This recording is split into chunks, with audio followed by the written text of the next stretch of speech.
The phone rang at 8 a.m. on a Saturday, shattering the peaceful silence of my mountain sanctuary. I remember the weight of the coffee mug in my hand, how it nearly slipped from my fingers as my realtor Harrison's confused voice came through the line. "Hey Valerie, I need to ask you something. Are you planning to sell your mountain house? Because I just saw it listed online, and I thought we had a deal that I'd handle any sale." My heart stopped. "What? Harrison, I have no idea what you're talking about. I'm not selling anything." "That's strange. There's an ad that went up about a week ago. Has all the right details about your place, even photos I don't remember taking. But the contact number isn't yours." The floor seemed to tilt beneath me. "Can you send me the link?"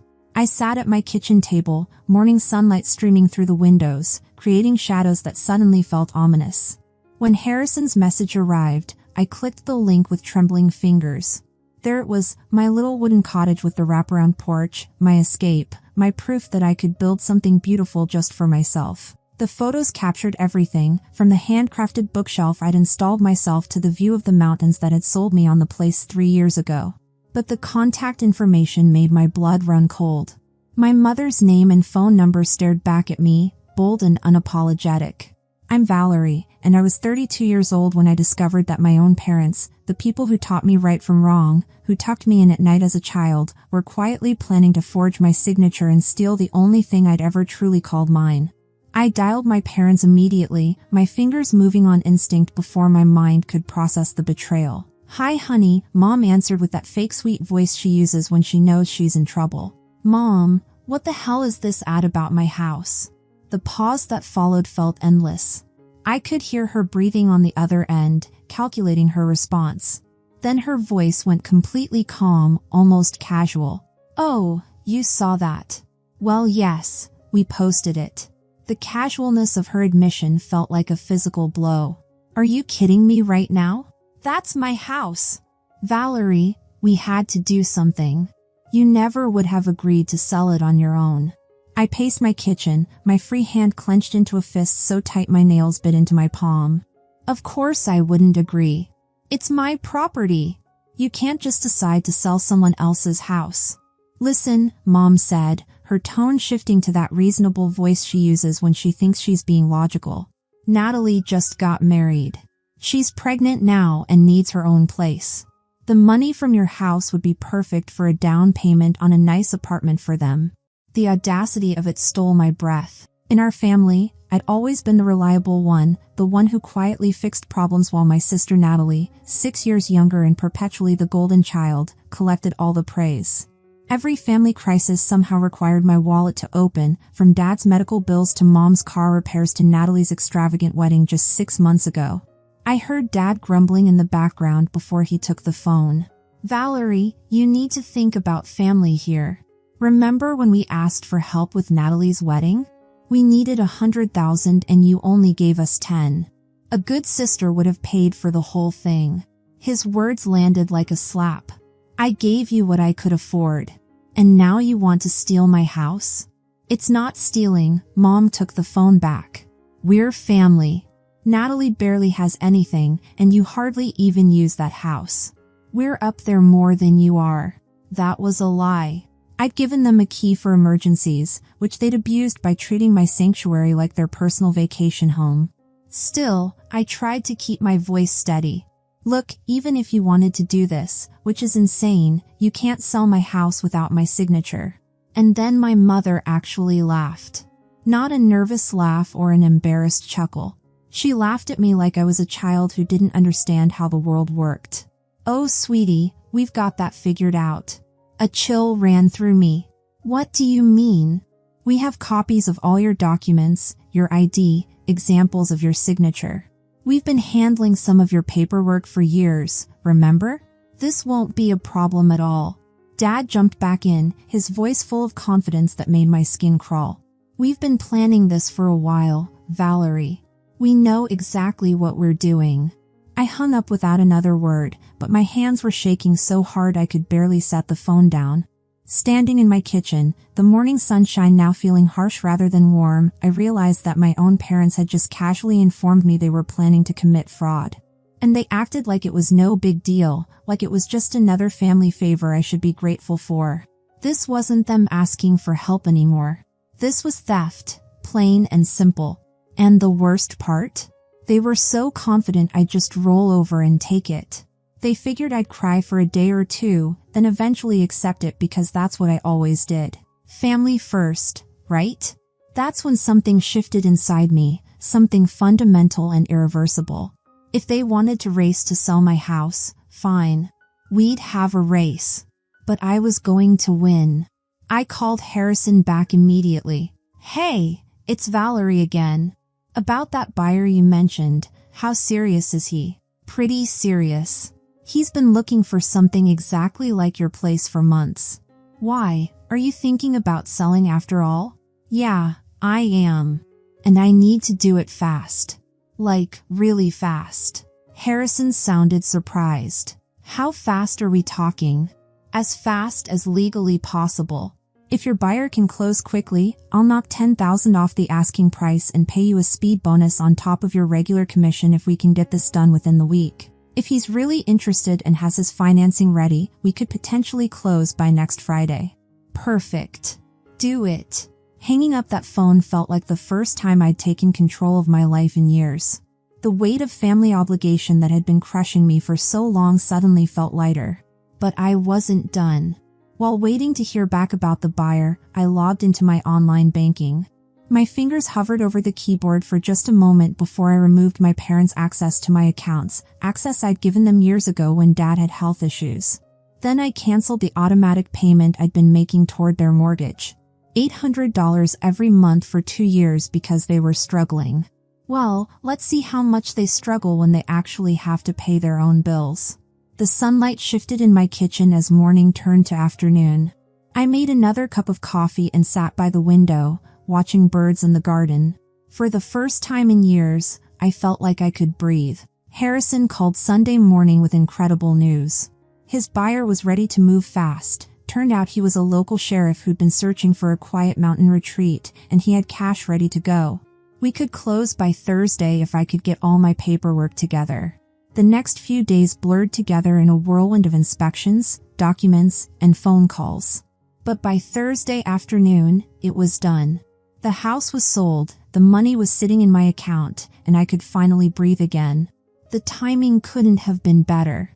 I'd been struggling with my own mortgage payments lately, and this money would let me pay it off completely and still have plenty left over.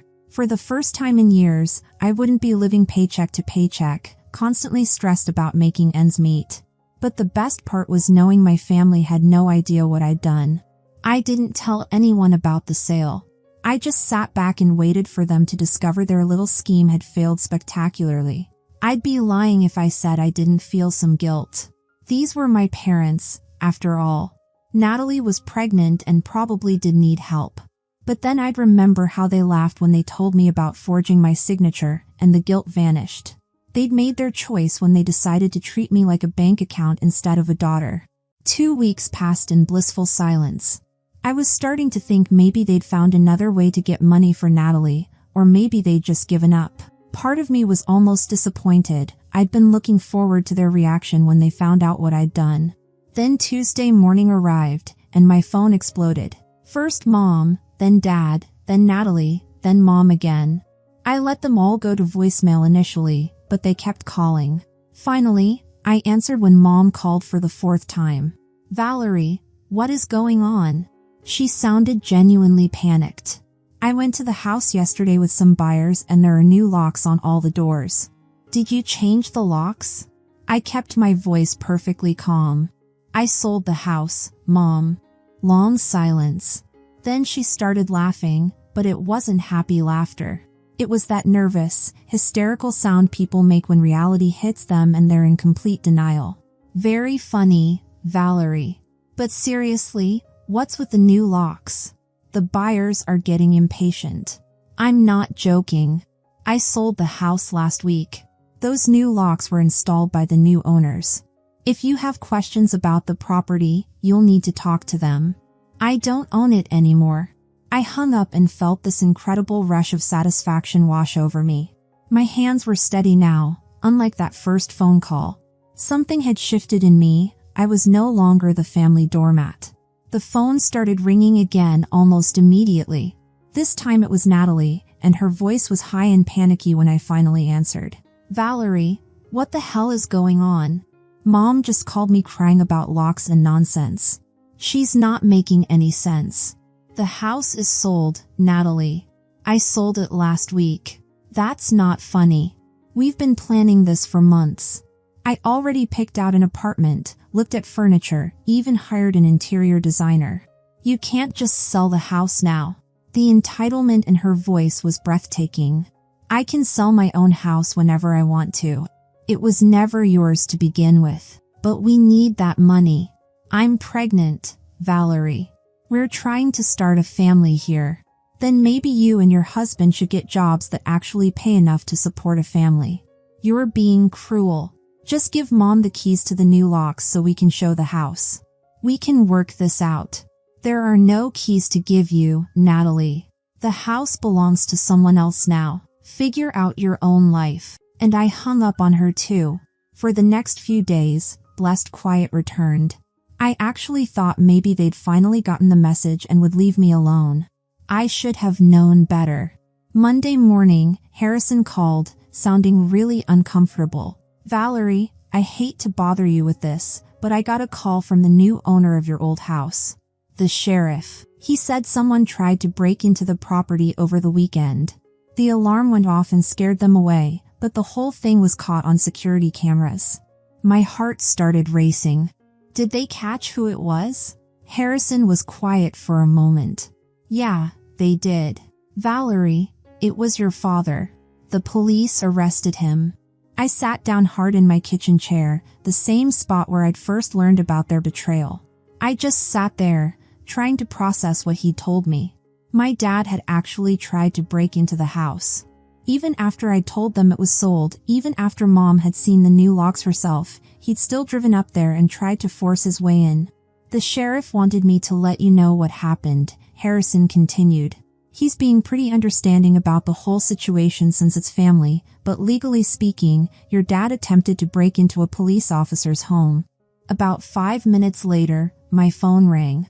It was Dad, and he sounded frantic.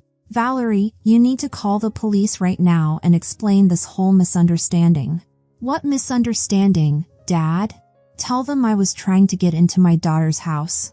Tell them you've always let me have access to that property. I couldn't believe what I was hearing. Dad, I told you the house was sold. Why would you try to break in? We didn't think you were serious.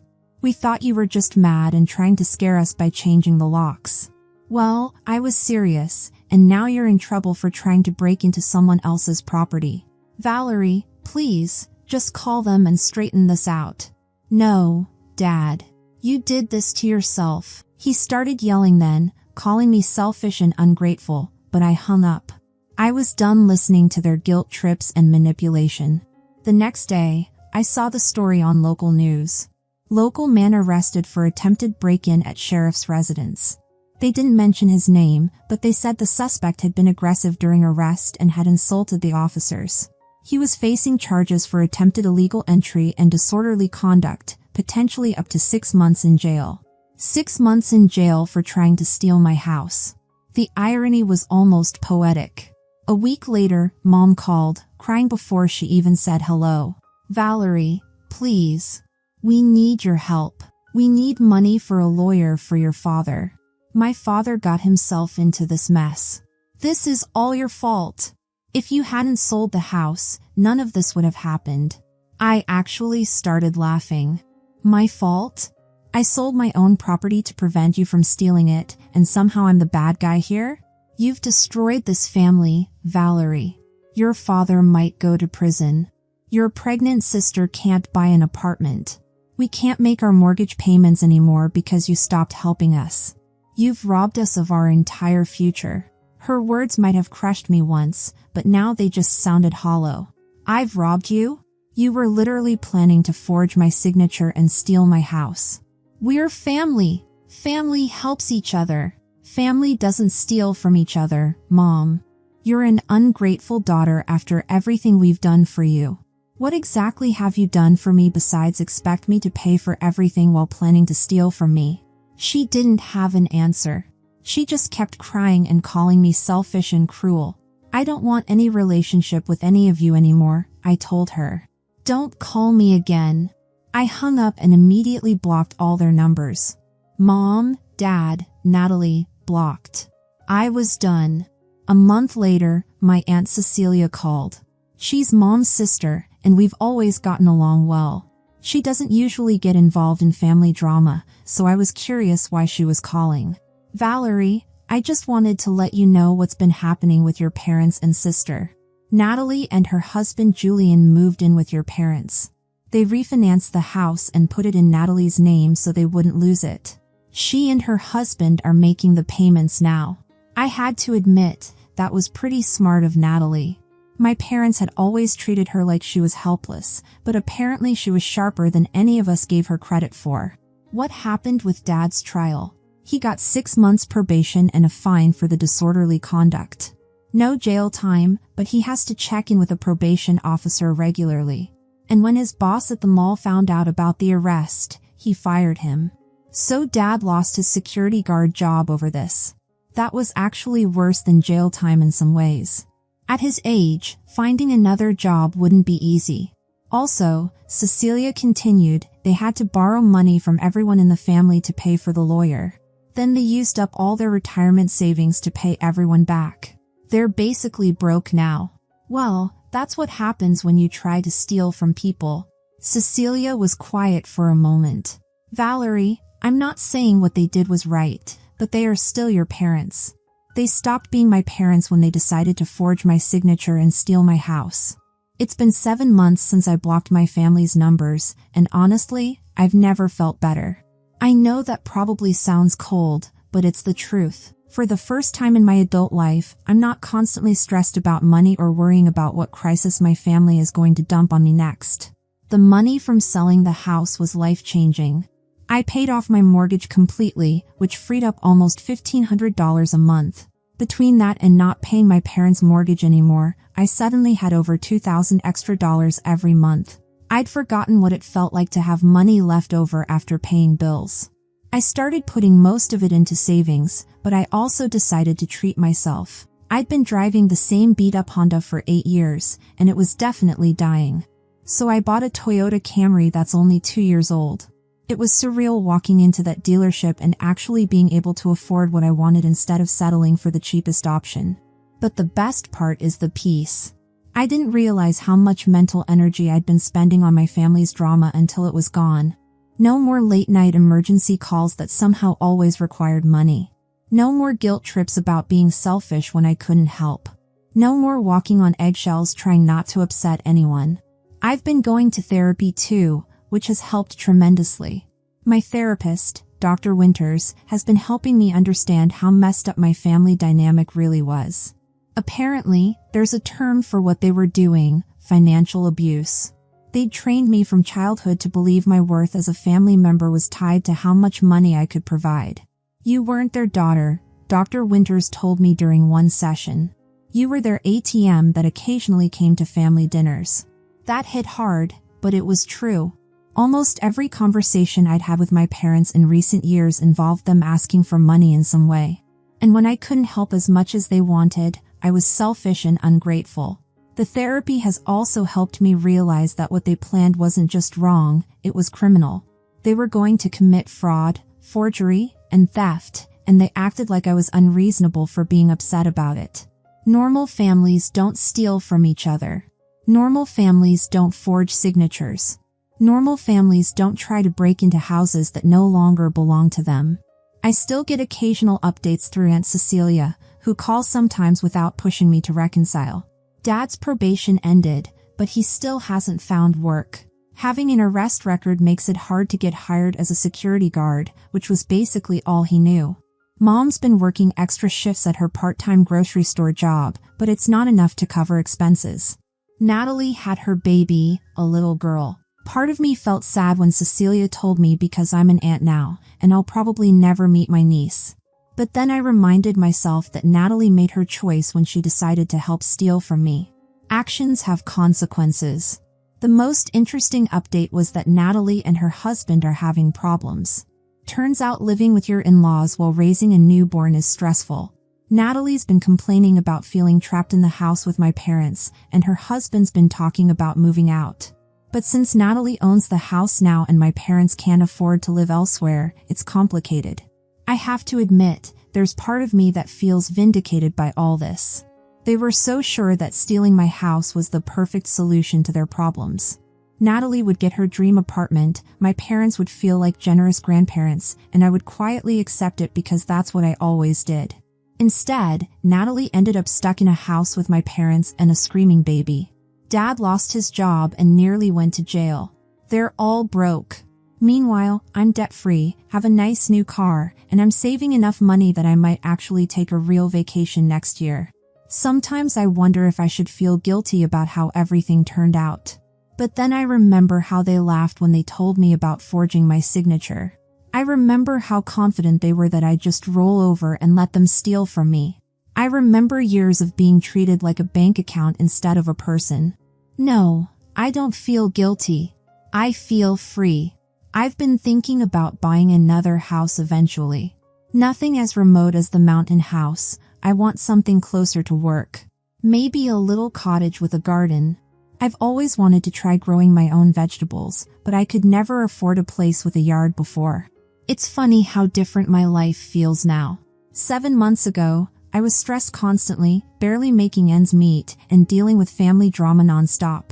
Now I'm planning gardens and vacation trips. I'm sleeping better, eating better, and I actually look forward to weekends instead of dreading whatever crisis might come up. My coworkers have noticed the change too. My friend Natasha mentioned that I seem happier and more relaxed lately. When she asked what was different, I just told her I'd simplified my life by cutting out some toxic relationships. I didn't go into details, the whole story is pretty wild, and I'm not sure anyone would believe it. The hardest part is holidays and birthdays. I used to dread them because they meant spending money I didn't have on gifts for people who never seemed grateful. But now they just feel empty. I spent my birthday alone this year, which was actually kind of nice, but Christmas was harder.